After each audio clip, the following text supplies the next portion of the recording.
little bit, but I want to try to explain this. Jesus says the problem he has with the church is not that they follow Jezebel, but that they tolerate her.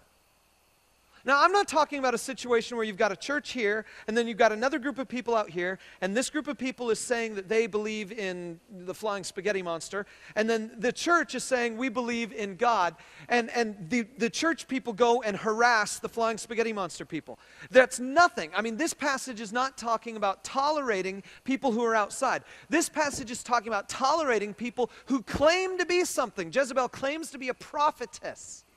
She claims to have the words of God. And they are allowing her to hang out with them. They're allowing her to be in the midst. And yet the actual thing is she is leading people into great moral error. The eating of food sacrificed to idols. Let me explain this a little bit.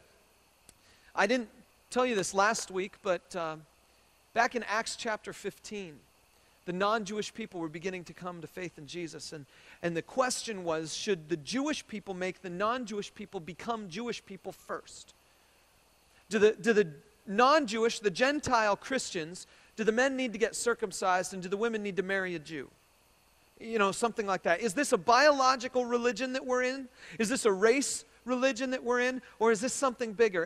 And God had clearly identified, the Jewish people as being there for a time to lead up to Jesus, and then he clearly identified the Gentiles as being fully welcomed into the family.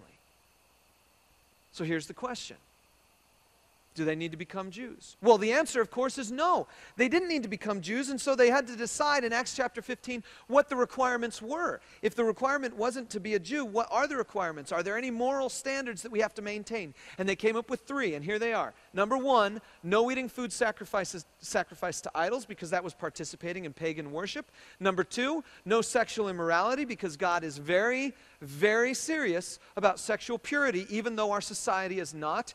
And then number 3, you need to take care of the poor. There are 3 things that they said needed to happen. No eating food sacrificed to idols, meaning no participation in religious worship of any other god. Number 2, no sexual immorality. Number 3, take care of the poor. No food sacrificed to idols, no sexual immorality, and take care of the poor. And this church has this prophetess saying, no, go ahead, eat that food. No, go ahead, sleep with her.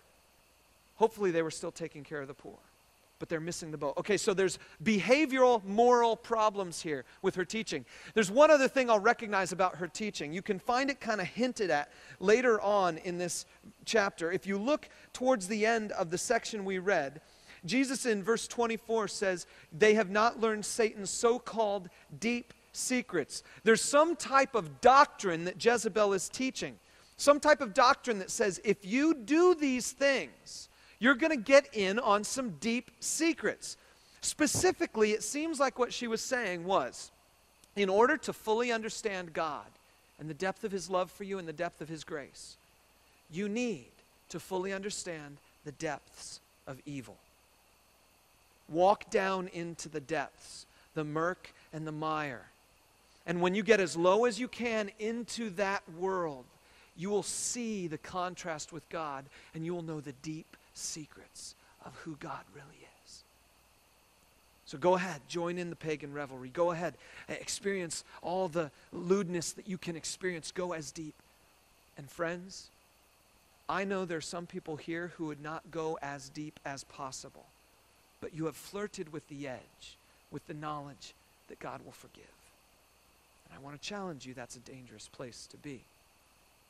But let's get back. This is not an issue of religion. It's not an issue of moral behavior. It's not an issue of doctrine. The problem, the real problem involved here, Jesus says, is one that they have tolerated her.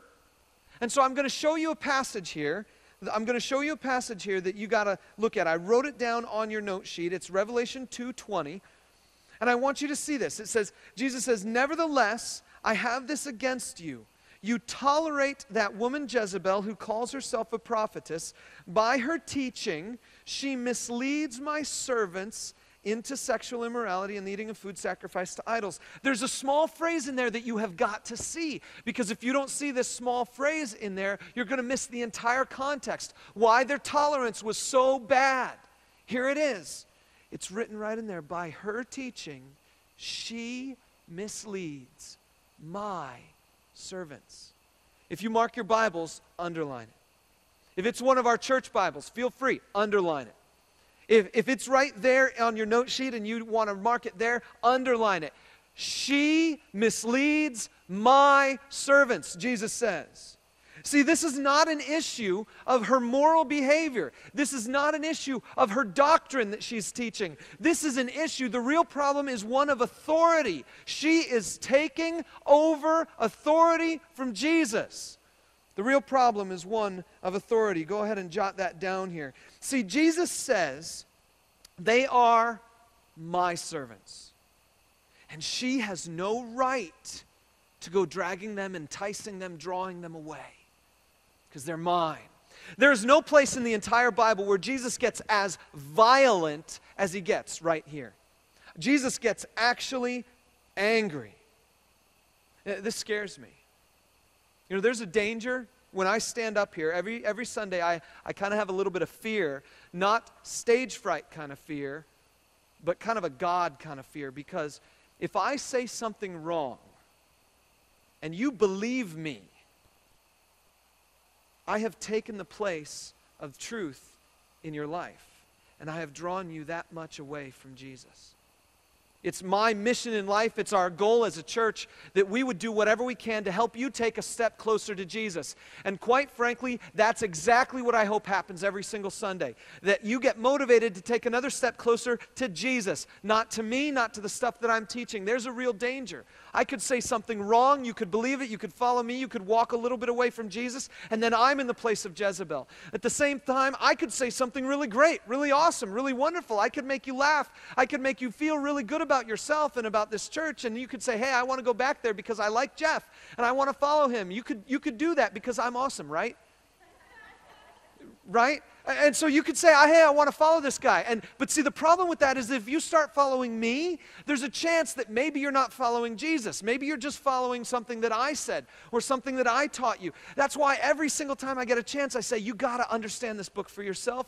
You got to have a personal relationship with Jesus in your heart so that God is communicating with you on sort of an individual basis, not just through what happens here. This is about you and God because Jesus says, they're mine. They are my servants, and he is mad. Look at the things he says. He says, I will throw her on a bed of suffering. This same woman who would encourage every